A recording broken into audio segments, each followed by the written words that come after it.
Hi there, my name's Phil and I'm a developer from Ely near Cambridge, and I'm here with my 8-year-old son Sean, and today we came down to write our first game together.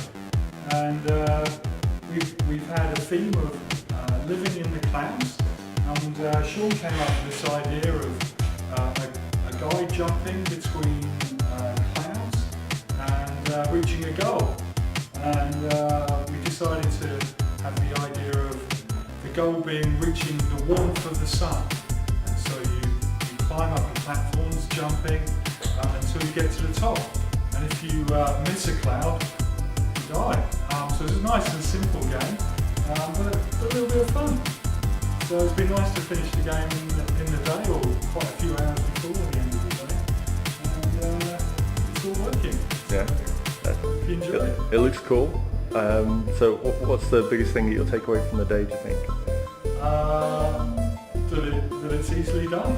Yeah. I guess the other thing we mentioned was what tech we used, and we actually did all of the graphics with circles. Yeah. So everything's a circle, Yeah. and we used a language called F#, which lets you design or put graphics up on the screen in the record instantly. So we can very quickly get the aesthetic of the game the way we wanted. Yeah, and then we did the levels with ASCII on. So yeah, it was really quick and easy to do. Oh, that's cool. Yeah. Well, we'll be taking a look at your game, and yeah, wish you all the best, and it's awesome to talk to you. Cheers. Fantastic game. Bye. Bye. Okay, so Okay, cool. Hello, my name is Ross, and so today's game jam, the theme was head in the clouds. So what I decided to do is I'm just working on this on my own, so I don't have just one person. So it's a game written in ASCII art, and it's basically about a pink squirrel called Pesley who starts at the bottom of the faraway tree, and his job is to try and get into the stratosphere and beyond. And to do this, he's able to jump through random procedurally generated clouds. There's a bunch of extra kind of mechanics, such as you can double jump if you manage that before the apex of the jump. The clouds kind of go in different directions. When you get past level 2, the clouds disintegrate under your feet. It's a very, very serious game, as you could probably tell. And when you get to the final level, everything goes psychedelic, mayhem, crazy. Yeah, and that's about it really. It's not particularly serious. Also, there's also a very annoying beeping noise which gets faster and faster the higher you get, which I've switched off for the duration of the development period, but I'll be glad to turn it off full blast in a minute. alright, awesome. Well, I wish you the very best for the final judging. Thanks. Okay, what did you use to write the game in? Yeah, sorry, I completely forgot to mention that. The game is completely written in F#. F#'s an awesome language. It might be a functional programming language, but I think we were two of the people to finish first, Phil and I, which is very cool. So F# is also very good for imperative programming. I use tons of neutral state, and the functional programming police will definitely be arrested me for this one. So if you ever see the code, it's terrible. But you can get stuff done with it. Awesome. Do you use any particular graphics program to draw all the ASCII art? It's a console application, so I did actually use a library that's designed to write roguelike games, which I've used before, but I'm only using it just so that I can draw the text in full screen. But other than that, there's no external library. Awesome. Hello! We are 5 guys from the Goldsmiths Computer Game and Road Entertainment, MSC. We've only been doing it for 2 months, and this is our very first game down together, except I think he's gone ahead and done one before.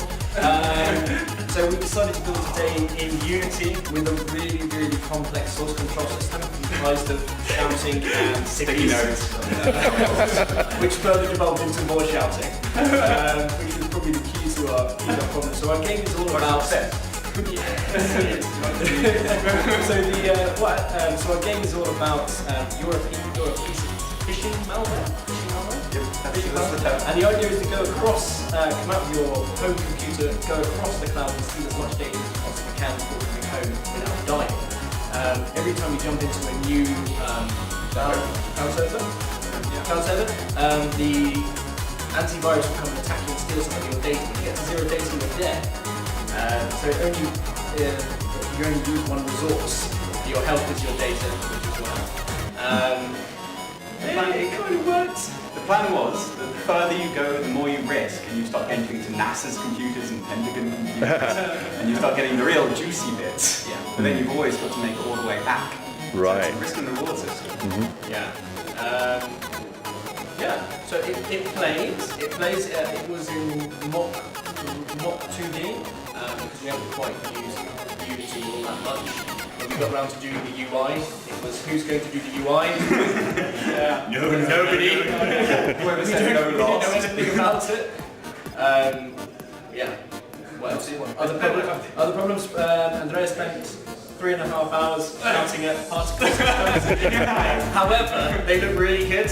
Little green ones and zeros fly out of the files as you eat them. Oh, awesome. It looks really cool. Why Unity has an on-trigger and on-triggerer class, I have no idea. But whatever, they can have their own logic. So, what do you take away from today? Awesome,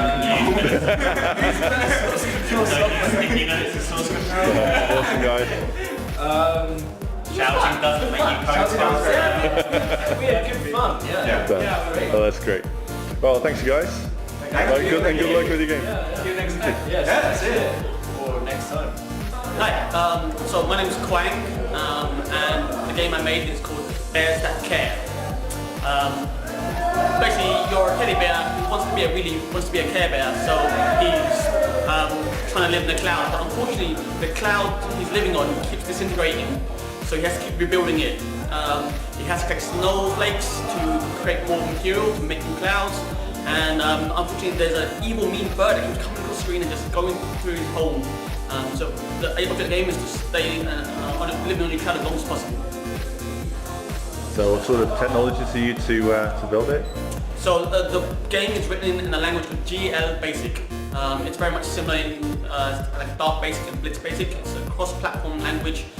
You write once, press different buttons, and it will compile to iOS, Android, Mac, PC, and so forth. We've got a really small community, about 1,000 users are or so, but it's quite well maintained and it's a nice community. Awesome. Well, the game seems really fun. Is there anything that you've taken away from today? Today's great fun. I really enjoyed the game jams. It's such a short amount of time to make the game, come up with the concept. So it really forces you to put down something straight away and not worry about it too much. So I think it's great for just brainstorming new ideas. Awesome. Well, thank you very much. The game's really good fun, multiplayer as well. Yeah. So that's great fun. Thank you very much for your time. And hope you had a great day. Wonderful. Thank you. I'm Alexander. I'm Joe. I'm Lewis. Richard. So Richard and I were the programmers on the team. We had Joe and Lewis as artists and level design and so on. We had one other guy who was gaming. Yeah, we had one more guy, but he had to leave early. He's sadly not with us. Yeah, he's no longer with us. Did he die? But the game was pretty into it. So we came up with 2 ideas and we decided to go, or I decided to go, as Del telling me, for something along the lines of Flower. So quite an artsy game, but then I basically couldn't make the controls of that in time. So we kind of ended up with an endless sort of just kind of like a feeding frenzy style, just growing bigger and bigger by eating smaller objects and go as far as you can. And avoiding the constant launches and Yeah, and there are some obstacles like those things floating through the sky. So what went right? I think because these guys kind of knew each other a little bit beforehand. This is my first GameCraft, so I think actually we kind of fell into a group fairly quickly. That was good. I think it took us a Meant while to agree on ideas, even if those ideas There were no ideas. kind of. Too many. You could have made enough ideas for everyone. I think we had a slow start because I've not really used Unity before, so I had to download it and install it, which took about 3 hours on the Wi-Fi, so we lost some time that way. And then I had to kind of get up to speed with it. So, but I think once we kind of got going, we kind of learned. Yeah, once we actually realised what each person was going to do, we fitted into each of our roles pretty well. And it worked. Yeah. Awesome. So you have fun? Yeah. Excellent. Excellent. Well, it's a... Oh, the name? Your name again? No, it's also languages. Oh, yeah. Oh, it's Unity. Oh, Yeah. that might be. Yeah, so it was Unity using C#. Oh, excellent. And what did you guys use for your art? You used Maya? We used 3ds Max and Maya. And then the other guy used it. So you had all of the 3D tools, Yeah, really? we've got them all covered. Yeah. It's still softly enlarged and stuff like 4D and Google SketchUp. Everything Lightwave. No, no. Lightwave, but we use. Not since Babylon 5. No. Wow. Well, awesome, guys. Well, thanks a lot. Thanks. Right. I'm Michael. I made a World War II Dogfighter game. Lots of explosions. Everything went pretty well. I'm finished. I've been in quite a few game jams and everything, so that's good. I'm pleased with what I've got. I think I learned that we need a restart button. Games need playtest, but they're not too hard. And I'm bad at art, but So what platform did you use to write that? I used JavaScript. I used a framework called Pesley, which is called Untitled Chapter. It worked really nicely. And then for the art, some people here helped me out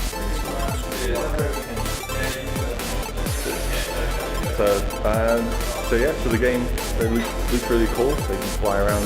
You got some nice map along going on down there. So, yeah. So have you had fun? Yeah, that was fun. It's really good. Awesome. Well, thank you very much. Thanks. Hi, my name is Matthew, and I've made a game in Unity. I have no idea what to call it yet, but it's a real-time squad tactics game in which you manage each of your troopers and try to avoid enemy fire or trying to find an exit to a level.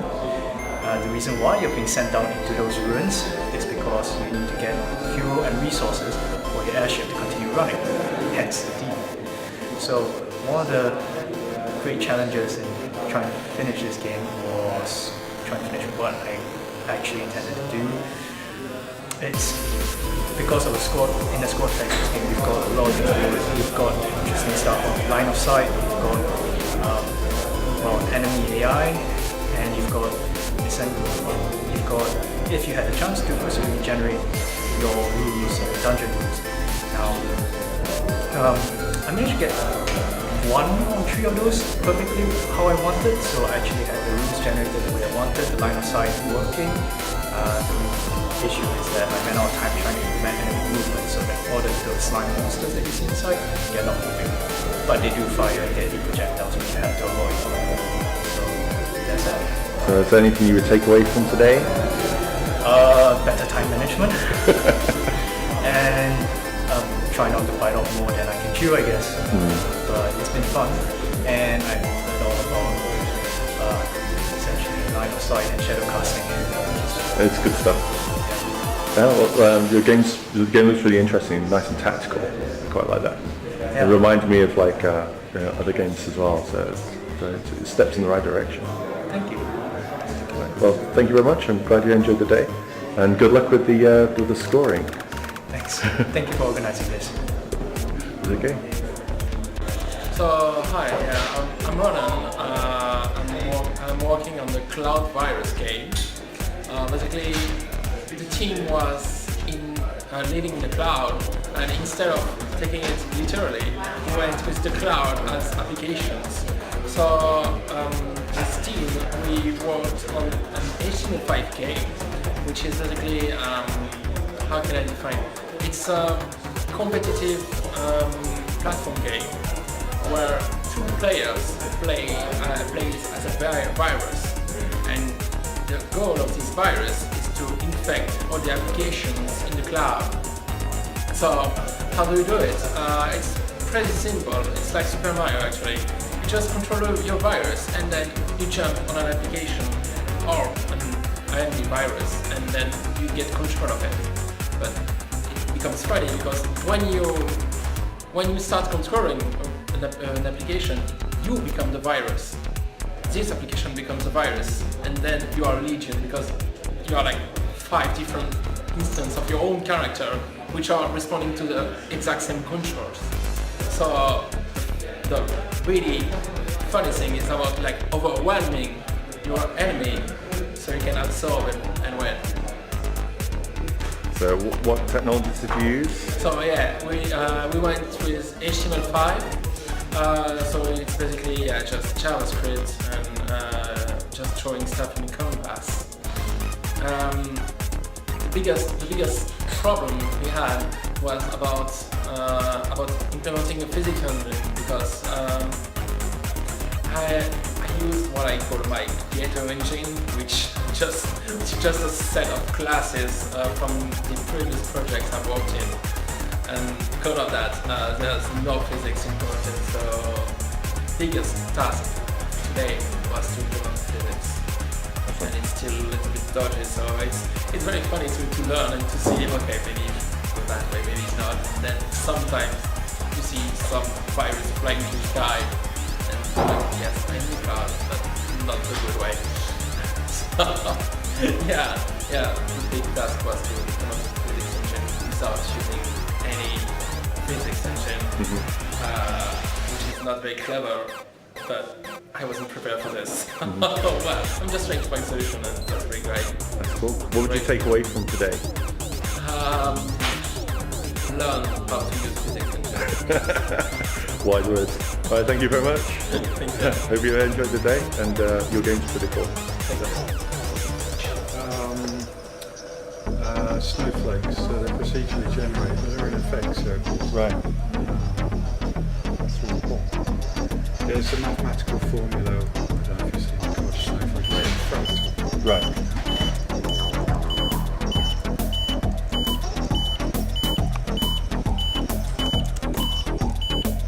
It doesn't help that I'm kind of terrible there. Gone full on conversational loading screen. Yes.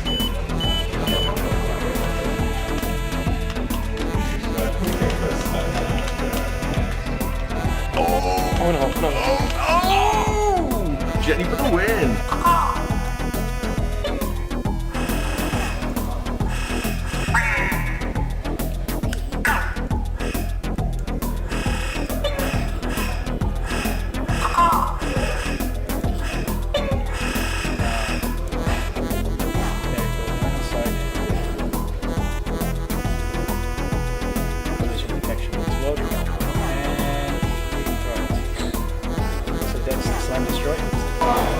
You got the antivirus. You got the antivirus update. Yeah, that's McAfee. Don't you? Thank you.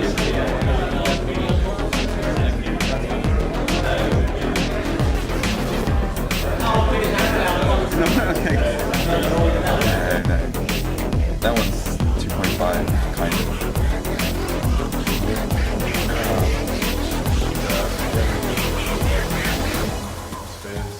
Not like the player not knowing. Where'd you get the map from? From Google Maps. I'm not sure what the name of your green screen